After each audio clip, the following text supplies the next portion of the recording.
Silence, then breathing. Wet, laboured. The sound of air dragged through ruined lungs, filtered through metal.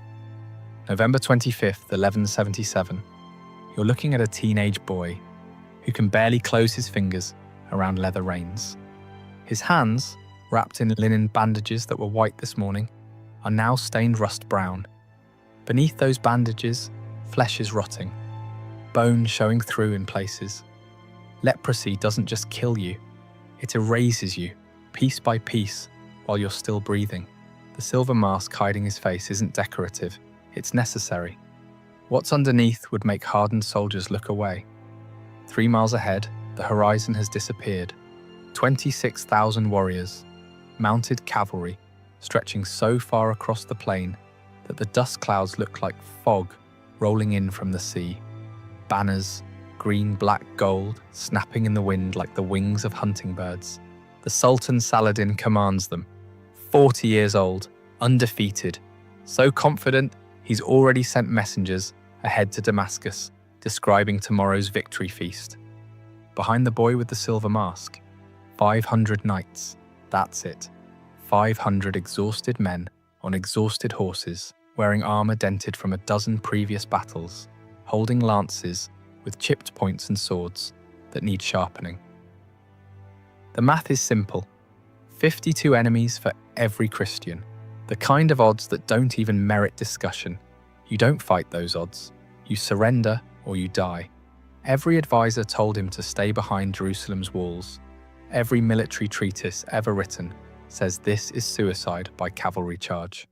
Even his own body, nervous system destroyed by disease, joint swelling, skin splitting, is screaming at him to stop.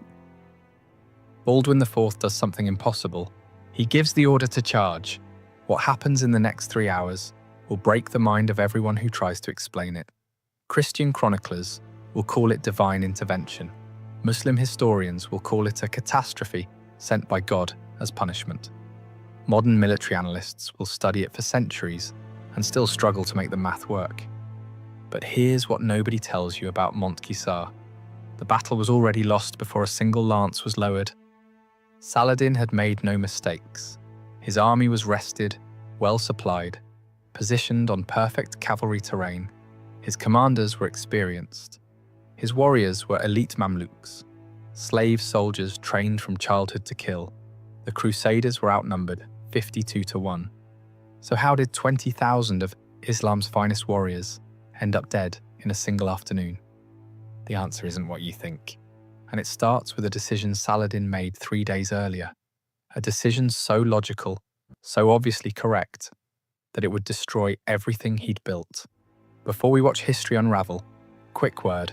If you're the kind of person who gets pulled into these documented moments from the past, the ones that textbooks somehow forget to make interesting, subscribing helps us dig deeper into the archives and uncover more of these stories.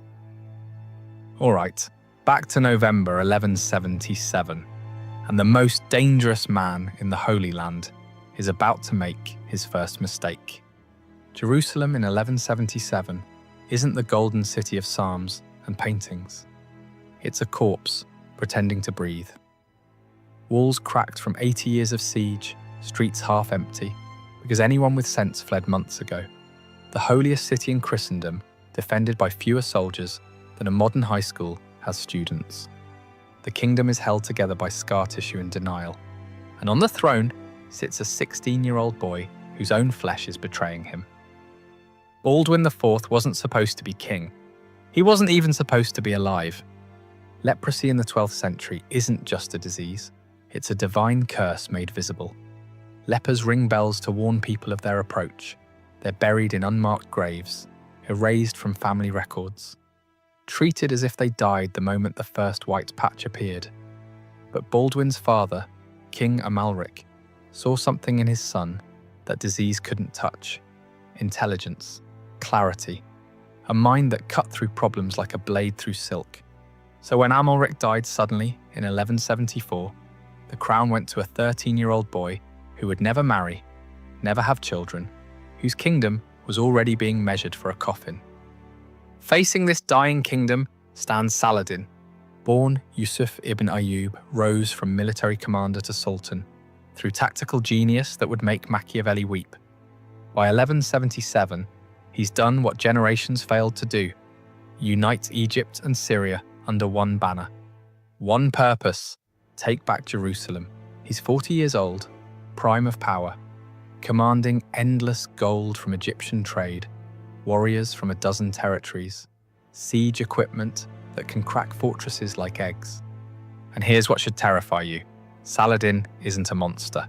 He's pious, diplomatic, respected even by his enemies. He follows the rules of war, but rules don't matter when you're facing annihilation. By autumn 1177, Europe has stopped sending help. They've written off Jerusalem. Even the Pope is quietly negotiating what happens after it falls. If this moment doesn't move you to understand how close we came to watching civilization pivot on the actions of a dying teenager and 500 desperate men, you're missing the lesson our ancestors died screaming to teach. The world doesn't care about your odds, it only cares about your will. But there's something else about Baldwin the chronicler's mention only in passing, almost embarrassed. He smiled before battles, not nervous bravado, genuine anticipation. A leper king whose nerves were so destroyed he couldn't feel pain anymore, who had nothing left to lose, grinning behind his silver mask as armies 20 times his size assembled on the horizon. Think about what that means. Pain is your body's warning system. It tells you when to stop, when you've gone too far. Baldwin's warning system was dead. He could push past every threshold that would make a normal man collapse, and he'd never know until something actually snapped. Saladin, for all his brilliance, never understood what that meant. He was about to learn. November 23rd, 1177, Saladin's army crosses into Crusader territory like a flood breaking through a dam. 26,000 mounted warriors. The supply train alone stretches for miles. Tents, food, siege equipment, portable forges to repair weapons. This isn't a raid. This is an invasion designed to end the Crusader presence in the Holy Land permanently. A Muslim chronicler writes, "The banners of the faithful covered the hills like stars fallen to earth. The hoofbeats sounded like thunder that would not end." Saladin's plan is textbook brilliant. Bypass the fortress of Ascalon. It's garrisoned, fortified. Why waste time on a siege? Sweep north along the coast, cutting Jerusalem off from the sea. Strangle the supply lines. Wait for starvation and internal collapse. He's done this before. It always works. Inside Jerusalem, the situation is worse than desperate. It's mathematically hopeless. Baldwin's advisors, the few nobles who haven't already fled, lay out the numbers in the throne room. City garrison, 750 men, mostly infantry. Available knights, maybe 500, if they call in every favour. Templar reinforcements, 80 warrior monks, already exhausted from defending border castles, against Saladin's 26,000. Raymond of Tripoli, one of the kingdom's most experienced commanders, says it plainly. "Sire, we should negotiate terms while we still have something to bargain with. If we ride out, we die. If we die, the kingdom dies with us." The room falls silent. Baldwin sits, slumped in his throne. Standing for more than a few minutes causes his joints to swell and crack. His advisors can see him trembling with the effort of staying upright. But understand what he's weighing. If he stays behind Jerusalem's walls, the city might hold for weeks, maybe months if they ration carefully. But Saladin will burn every village, every farm, every church within 50 miles.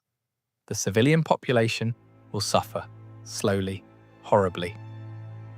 If he rides out with 500 knights, they die quickly. But Saladin's army, busy slaughtering knights in open battle, might not have time to devastate the countryside.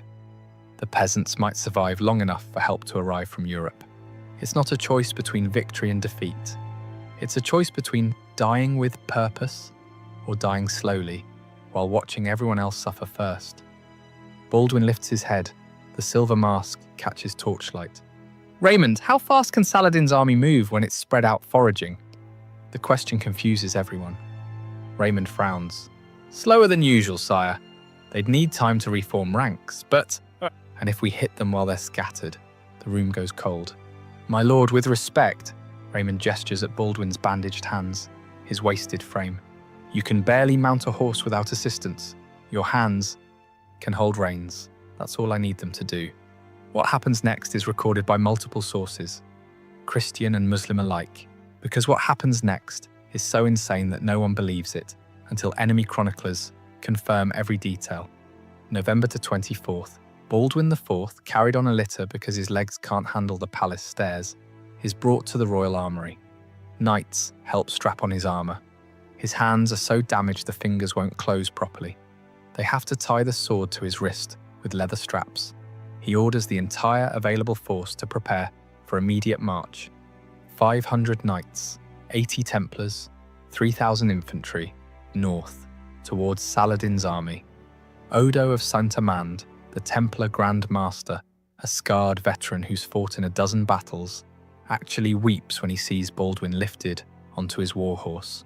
The king's body has to be strapped to the saddle. His legs no longer have the strength to grip. They march at night, 45 miles in 36 hours. For context, that pace would exhaust healthy cavalry in good weather. For men carrying a dying king and knowing they're marching towards certain death, it borders on impossible. But here's where it gets strange. As they march, Baldwin keeps asking his scouts the same question. Is Saladin still moving north? Yes, sire. Is his army still spread out? Yes, sire. And each time, Baldwin, exhausted, feverish, held upright in his saddle by nothing but will, smiles beneath his mask. His knights don't understand. They assume it's delirium, fever dreams, the mind breaking under pressure. They're wrong. Baldwin has seen something, recognized a pattern in Saladin's movements that no one else has noticed. He's counting on Saladin being smart, on Saladin making the logical decision, the correct decision, the decision that will doom him. November 25th. Dawn breaks over terrain that will be soaked in blood by sunset. Saladin receives his first warning just after sunrise. A scout rides in, horse foaming with exhaustion. My lord, Crusader banners, North Ridge. Saladin doesn't even look up from his breakfast. A patrol. They'll withdraw when they see our numbers. My lord, the scout's voice wavers. There are hundreds of them, maybe thousands. Now Saladin looks up, and for the first time in his military career, the undefeated Sultan of Egypt and Syria realizes he's made a mistake. His army, confident, undisciplined after days of easy marching, spread across 3 miles of countryside looting farms and resting horses, is caught completely unprepared. And worse, standing on that ridge, silhouetted against the rising sun, is a figure in armor, topped with a silver mask, that catches the light like a second dawn. One of Saladin's commanders whispers, "Is that the Leper King?" Saladin stares, then quietly, "God help us. He came." What Saladin doesn't know yet, what no one except Baldwin understands, is that this battle won't be decided by numbers or steel, or superior tactics. It will be decided by pain, or rather, the complete inability to feel it. 2 p.m., November 25th, 1177. The air smells like horse sweat and fear. Baldwin's 500 knights have formed a wedge. At the tip, 80 Templars in white surcoats with blood-red crosses. Men who've taken vows to never retreat, never surrender, never ask for mercy. Behind them, exhausted secular knights who said goodbye to their families yesterday, knowing they'd never return. And at the front of this impossibly outnumbered formation, strapped to his horse like a corpse being transported for burial, is Baldwin IV. His advisors are screaming at him one last time. "Sire, we can still fall back. Regroup at dash." Baldwin raises his bandaged right hand. The gesture shouldn't be possible. His fingers barely function. But somehow, impossibly, he raises that hand high enough for 500 men to see it. And he drops it forward. The signal to charge. You're one of those knights in that moment. You're about to charge 26,000 warriors. 52 enemies for every one of you. The mathematics of your death are already calculated. You'll be remembered as brave, maybe, but mostly just dead. Leading you is a 16-year-old boy whose body is literally rotting off his bones, who needs to be tied to his horse to stay upright, who should be in a monastery somewhere, not on a battlefield. But then you see something that changes everything. As the charge begins, as 500 horses surge forward and the ground starts shaking, Baldwin leans forward in his saddle. You can't see his face behind that silver mask, but you know he's smiling, and you think, if he's not afraid to die, why am I? At 400 yards, Saladin's scattered forces start scrambling to form defensive lines. Too slow. At 300 yards, Muslim archers fire. Arrows fall like black rain. Knights drop. Horses scream and tumble. The charge doesn't slow. At 200 yards, Saladin himself is shouting orders, trying to rally his centre. His elite Mamluks, 8,000 slave soldiers, trained from childhood to kill, are forming ranks as fast as they can. But they're terrified. Not of the numbers, of the madness charging toward them. At 100 yards, Baldwin does something no chronicler can explain. He draws his sword. His hands don't work. The blade is tied to his wrist. He shouldn't be able to lift it, but he raises that sword above his head, and 500 knights behind him see their dying king holding steel to the sky, and they scream, not a battle cry, but something primal, something that sounds like fury and grief and faith all burning together. At 50 yards, Muslim horses start backing up. Animals know. They smell death coming. At 10 yards, Muslim soldiers in the front ranks throw down their weapons and run. 2:15 p.m. The Templar wedge hits Saladin's centre like God's fist punching through parchment. The sound isn't what you'd expect. It's not clean, metallic ringing. It's wet, crunching, full of screaming. Horses, men, the air itself seems to be screaming. In the first 30 seconds, 300 Mamluks just cease to exist, trampled under charging war horses, bred specifically to be weapons, speared through by lances moving at full gallop, crushed under the weight of men in full armour moving at 20 miles per hour. But here's where it becomes unbelievable. The charge doesn't stop. Cavalry charges are supposed to hit hard, wheel away, regroup. It's basic tactics taught to every knight from childhood. The Templars keep going. They drive through the Muslim centre like a blade through flesh.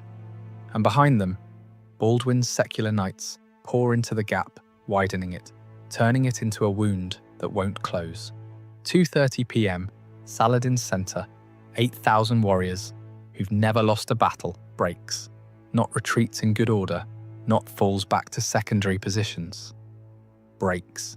Men throwing down weapons, tearing off armour because it's too heavy to run in, trampling each other in panic to get away from those white and red crosses that just keep coming, keep killing. Don't stop, won't stop, can't be stopped. Saladin himself is screaming at his officers, "Reform! Reform the line!" No one's listening, because something impossible is happening. That dying boy on the dying horse is cutting through their ranks like he can see the future, and his knights are following him like he's opened a road straight to paradise, and everywhere the silver mask turns, Muslim warriors flee. And here's where Baldwin's smile finally makes sense. Those ravines cutting through the plain, the ones Saladin hadn't bothered scouting, because he assumed he'd never need to retreat. They're funneling the fleeing Muslims into natural kill boxes. Knights pursue, and suddenly thousands of warriors are trapped in narrow canyons with steep walls, trampling each other, suffocating under the weight of their own panic. A Christian chronicler will later write, "The ravines filled with bodies like wells filling with water, until the dead made bridges for the dying to cross. A Muslim historian will confirm it. We fled into the earth's mouth, and the earth devoured us." 3 p.m. Saladin's personal guard, 2,000 of the finest warriors in the Muslim world, men sworn by sacred oath to die before leaving their sultan, sees the Templars coming, and they run. Saladin, abandoned, surrounded, does the only thing he can do. He finds a racing camel, faster than a horse in sand, and flees. The Sultan of Egypt and Syria, who'd never lost a battle, who commanded 26,000 men that morning, is running for his life on a pack animal. By 4 p.m, it's over. 20,000 Muslim warriors lie dead or dying across 3 miles of blood-soaked earth. Another 6,000 have scattered into the desert, abandoning weapons, armor, supplies, anything that might slow them down. Of Baldwin's 3,500 men who fought, 1,100 are dead. Heavy losses, but they've won. They've done the impossible. When they finally pull Baldwin from his horse, he's unconscious. The straps holding him in the saddle are the only reason he didn't fall during the battle. His bandages are soaked through with blood, wounds torn open by the sheer physical stress of wielding a sword his hands shouldn't have been able to hold. The knights think he's dead. Odo of Saint-Amand, the Templar Grand Master, checks for breath, finds it, barely. He's openly weeping as he says to the knights gathered around, he can't feel pain. That's how he did it. He can't feel his body breaking, so he never stopped. He never knew when to stop. You've just watched 500 men defeat 26,000. Not because they were stronger, not because they had better equipment, not because they were more numerous, because they followed a boy who'd already lost everything except his will to fight. If that doesn't remind you how much one moment, one decision, one person can change everything, then you're not paying attention to the lesson written in blood across that field. Subscribe to Crimson Historians, because these aren't just stories. They're warnings about what happens when human will collides with human calculation. But here's what no one tells you about Montgisard. Saladin didn't stay defeated, and Baldwin had won the battle, but lost something far worse in the process. The night after Montgisard, Jerusalem burns candles in every window. Church bells ring for 72 hours straight. Priests call it a miracle. Peasants who'd been preparing to flee are dancing in the streets. Baldwin IV is being hailed as a second Judas Maccabeus, the warrior who saved God's people against impossible odds. But in the royal chamber, physicians are arguing over whether to amputate. The stress of the battle has accelerated Baldwin's leprosy catastrophically. Tissue that was merely damaged is now necrotic, infections spreading through flesh that can't heal properly. His hands, which somehow gripped a sword for 3 hours, are swollen twice their normal size and weeping pus through the bandages. He's 16 years old, and his body is dying faster now because of what he did to save his kingdom. The material gains from Montgisard are staggering. Saladin abandoned his entire supply train: tents, weapons, gold, food for 26,000 men. All of it becomes Crusader property overnight. The Templars alone capture enough military equipment to outfit every Christian fortress in the Levant. Saladin's war chest, literal tons of gold meant to pay his soldiers for the coming siege of Jerusalem, now funds the Crusader kingdom for 2 years. Castles that were preparing surrender terms are suddenly fortifying walls again. European kingdoms that had written off Jerusalem start sending reinforcements. For the first time in decades, the Crusader states aren't just surviving, they're winning. But in Cairo and Damascus, the loss is catastrophic. Saladin's reputation, built over 15 years of careful conquest and diplomatic maneuvering, shatters overnight. Muslim chroniclers struggle to explain it. How does the Sword of Islam lose 20,000 warriors to 500 knights? Ibn al-Athir writes, "This was the most terrible catastrophe to befall the believers in this age." Another chronicler is more blunt. God turned his face from us that day. The real damage isn't military, it's psychological. Saladin had united the fractured Muslim world under one principle: inevitable victory. One march, one battle, and Jerusalem would return to Islamic rule. Now, emirs in Egypt are quietly negotiating separate peace deals. Syrian lords are questioning whether Saladin is God's chosen instrument or just a man who got lucky until he didn't. It takes Saladin 10 years to rebuild what Baldwin destroyed in 3 hours. 10 years. But here's the part that should haunt you. Baldwin's doctors tell him he has maybe 6 months to live, a year at most. The disease is too advanced. The battle accelerated deterioration beyond any hope of recovery. He lives 8 more years, 8 years of increasing agony, losing his sight, losing mobility, eventually unable to even hold a pen or feed himself. But his mind? Crystal clear until the very end, and during those 8 years, he defends Jerusalem against Saladin 3 more times, never with more than 1,000 knights, never losing. There's a moment in 1183, 6 years after Montgisard, when Saladin and Baldwin meet under a truce flag to negotiate prisoner exchanges. Baldwin is carried on a litter. He's blind now, can't walk, can barely speak above a whisper. Saladin looks at this broken boy who's haunted him for years and says something that Muslim chroniclers faithfully recorded.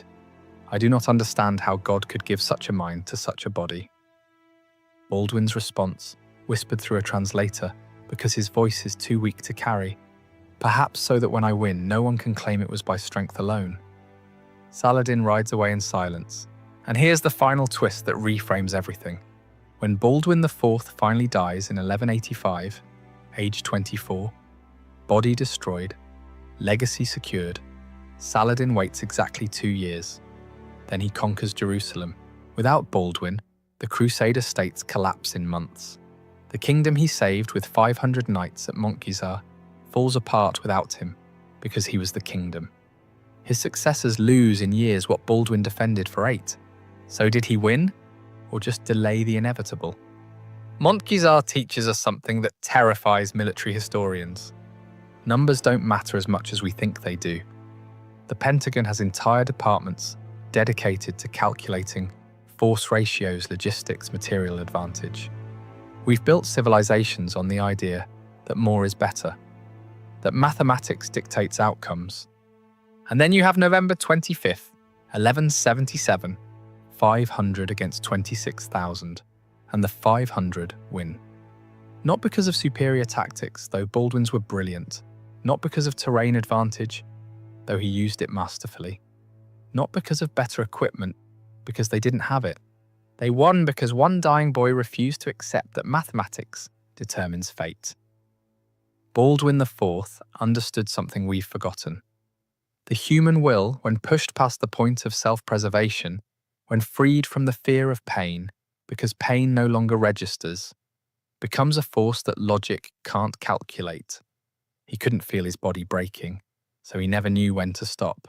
And 500 men, watching their king fight despite a body that should have collapsed hours earlier, decided that if he wouldn't quit, neither would they.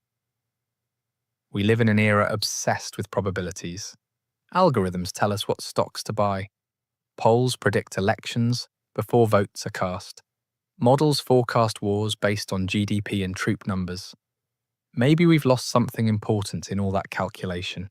The understanding that history pivots on moments when someone refuses to accept the math, when 500 becomes more dangerous than 26,000, because those 500 believe in something the 26,000 don't. There's a letter Baldwin wrote to his sister Sibylla shortly before his death. It's kept in the Vatican archives, yellowed and fragile. In it he says, "I was told I would die young. They were right. I was told I would die a leper. They were right. I was told I could not rule. They were wrong. Perhaps God gives us diseases to show us that flesh is temporary, but will is eternal. My hand stopped working years ago, but my kingdom still stands." By the time she received that letter, Baldwin was already dead. 2 years later, the kingdom fell. But for 8 years that shouldn't have happened, 8 years that defied medical possibility, one dying boy held back an empire. You've just witnessed one of history's most fragile victories. A moment when everything, the kingdom, the faith, the lives of thousands, hung on the will of a teenager whose body was falling apart. If stories like this remind you how delicate civilization is, how close we always are to losing everything, how much one person's refusal to quit can change the world, subscribe to Crimson Historians, because the past isn't dead, it's just waiting for someone to remember. And if you think Baldwin's story is dark, wait until you hear about our next findings. Thanks for watching, and we'll see you in our next video.